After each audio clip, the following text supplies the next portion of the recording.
안녕하십니까. GS건설 검단 재시공 후폭풍이 아주 큰 결과로 나타났습니다. GS건설 주가 전망을 한번 보도록 하겠습니다. 또 우리나라에서 원숭이와 펀드 매니저의 승자는 누가 되었는가, 이것도 한번 보도록 하겠습니다. 외국에서 있던 두 사례를 말씀드리겠습니다. 원숭이 한 마리와 펀드 매니저 4명, 그리고 일반 투자자 4명이 주식 투자 수익률 대유를 했습니다. 세 그룹이 1년간 투자 수익의 결과는 원숭이가 마이너스 2.7, 펀드 매니저 마이너스 13.4, 일반 투자자 마이너스 28.6. 그래서 일반 투자가 가장 큰 손해를 받고, 두 번째 펀드 매니저 원숭이가 마이너스 2.7% 적다고 볼 수 있죠. 또 2002년 영국 런던에서 5살 어린이와 증권 전문가 점성술사가 1년간 투자 수익률 게임을 했는데요. 어린아이의 투자 수익은 5.8%, 점성술사 마이너스 6.2%, 증권 전문가는 마이너스 46.2%가 나타났습니다. 그래서 간혹 이런 얘기가 있습니다. 증권 전문가 반대로 하면 맞다, 이런 말까지도 들리고 있습니다. 우리나라에서는 어땠을까요? 2002년 한국일보 주간으로 원숭이와 펀드 매니저 게임을 한번 해봤습니다. 그랬는데 원숭이가 이겼습니다. 원숭이는 음식료주를 선택했고, 유명한 펀드 매니저는 IT주를 선택했는데 이때에 원숭이가 이겼습니다. 그만큼 주식이라는 것은 어렵습니다. 만유인력을 발명한 뉴턴은 뭐라고 했냐? 이분이 주식 투자했는데 처음에는 큰 수익을 올렸는데 올라가는 종목을 다시 잡아서 큰 손해를 봤습니다. 그래서 과학자로 변했다는 말이 들리는데, 이분이 한 말은 천체의 움직임은 계산할 수 있지만 사람들의 광기는 계산할 수 없다. 주가의 향방은 알 수가 없다. 이렇게 유명한 말을 했죠. 광주 화정 아이파크 외벽 붕괴 사고가 있었습니다. 구독, 좋아요는 영상을 제작하는데 큰 도움이 되겠습니다. 구독, 좋아요 부탁드려요. 그러면 GS건설 그리고 현산 한번 주가를 한번 보도록 하겠습니다. 먼저 GS건설, 이게 GS건설이 되겠습니다. GS건설을 보니까 2023년 7월 4일 마이너스 190원을 기록했습니다. 그때는 장이 끝난 뒤에 이런 소식이 알려졌죠. 다음날 800원이 떨어졌습니다. 그 다음 7월 6일날 3,510원 큰 폭으로 떨어졌죠. 그 다음날 770원 떨어졌습니다. 이것을 보면 3,510원 떨어질 적에 많이 떨어진 것으로 알고 우리 투자자들은 무려 929만 주나 사들였습니다. 소나기도 피해간다, 그렇게 그런 말이 있는데, 이렇게 그때 많이 샀다는 것은 잘못됐다, 그런 얘기입니다. 그래서 여기에 이렇게 보면 현대산업개발도 이렇게 2022년 1월 11일 늦게 알려졌죠. 그래서 50원, 그 다음 4,900원 떨어졌죠. 그 다음 250원 떨어졌고, 다음날 1,700원, 150원, 2,650원. 이때도 2,650원이나 떨어지니까 694만 주나 사들였다는 얘기죠. 이게 잘못된 겁니다, 이게. 그래서 많이 떨어진 줄 알고 투자자들은 뭣도 모르고 이렇게 사들인 거예요.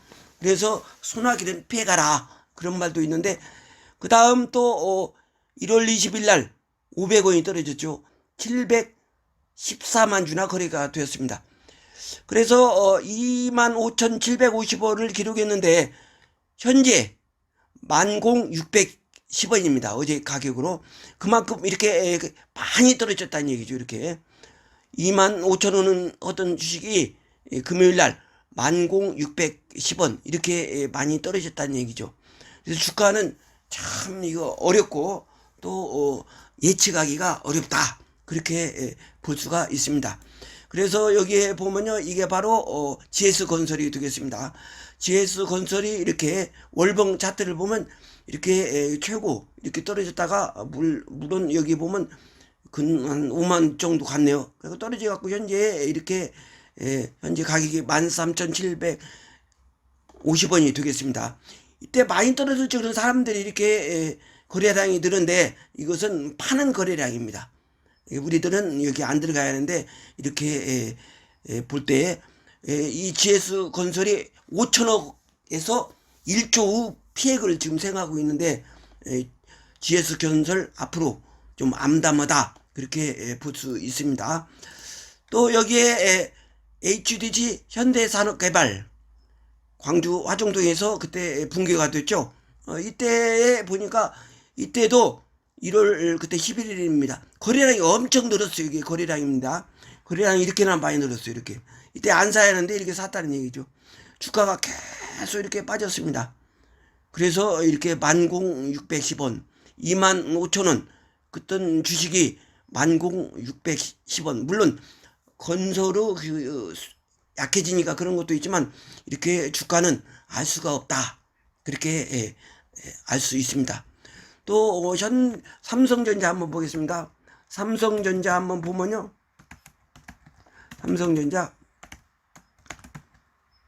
삼성전자 주가는 어떻게 되는가 한번 보겠습니다. 삼성전자가 그때 10만 전자라는 말까지 들렸죠. 월봉을 한번 보겠습니다. 월봉을 보면 최고 96,800원 10만 전자가 된다 그렇게 됐는데 이때에 거래량이 엄청 늘었습니다. 다 팔고 나갔다는 얘기죠. 이렇게. 근데 일반 투자가들은 이때에 이렇게 발목이 잡혔죠. 근데 현재 보면 이렇게 7만 전자가 깨졌네요. 금요일 날 69,900원 이렇게 기록했습니다. 주가가 참 알기가 어렵습니다. 이렇게 삼성전자 이렇게 보면 이때 우여곡절이 얼마나 많이 있습니까? 그래서 이 주가는 참 알기가 어렵다.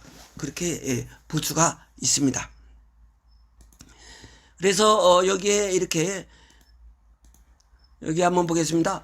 2022년 1월 10일 오후 3시 46분께 광주광역시 서구에서 공사 중이던 HDC 현대산업개발 화정 IP가 201동 외벽이 38층부터 28층까지 붕괴가 되었죠.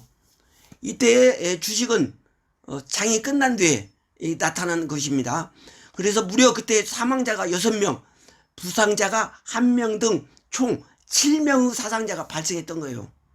그래갖고 12일 현대산업 주식의 마감 가격은 전날 종가 대비 19% 급락, 이후 3일 연속 하락, 이 기간 중에 총 26.6% 내림세를 되었다. 그래서 3일 거래량이 무려 4,515억 증발되었다. 그래서 그때 광주 화정 아이파크 외벽 붕괴 사고가 있을 적에 이렇게 사죄를 했습니다. 죄송하다. 다음부터는 안 그러겠다. 그런 내용이지만 그것은 일시적인 현상입니다. 그때뿐이고 계속 이렇게 사고를 저지르고 있죠. 철근 또 콘크리트, 철근은 적게 써야 이익이 남죠. 그다음 콘크리트 질도 나쁘게 써야만이 이익이 남기 때문에 국민이 죽든 살든 관계없이 이렇게 이익만 챙기려는 이 건설사 문제가 크다 봅니다. GS건설 검단 제시공 이렇게 무너졌던 거예요. 이렇게. 그리고 GS건설은 5일 공개한 사과문이 나와 있습니다. 시공사로 책임을 통감하고 사고 수습에 만전을 기할 예정이며 입주 예정자들에게 느끼신 불안감과 입주 시기 지연에 따르는 피해와 애로 기타 피해에 깊은 사과를 드린다. 이것은 나오면 어딘지 나오는 얘기입니다. 그래서 후폭풍 피해 주가 또 55차례나 3년간 GS건설이 지적을 받았어도 그때뿐입니다. 예고된 사고였어요. 이번에 시공, 설계, 감리 총체적 사고였습니다. 피해액이 5천억에서 1조가량 됩니다. 이거 다 예고된 사고 후에도 계속 그런 일이 반복되고 있다. 그래서 지적을 받습니다. 국토부에서. 그러면 단기 대책을 건설사에서 내놓아요. 그 다음 또 얼마 지나면 우리 국민들이 잊어버릴 만하면 또 사고를 칩니다. 이것이 계속 반복되는 것이 건설업계다. 그래서 이런 것을 볼 때에 감독관청인 국토부에서 야무지게 해야 할 것이 아니냐, 그렇게 생각됩니다. 항상 여러분의 행복과 행운이 따르도록 기도하겠습니다. 마치겠습니다. 감사합니다.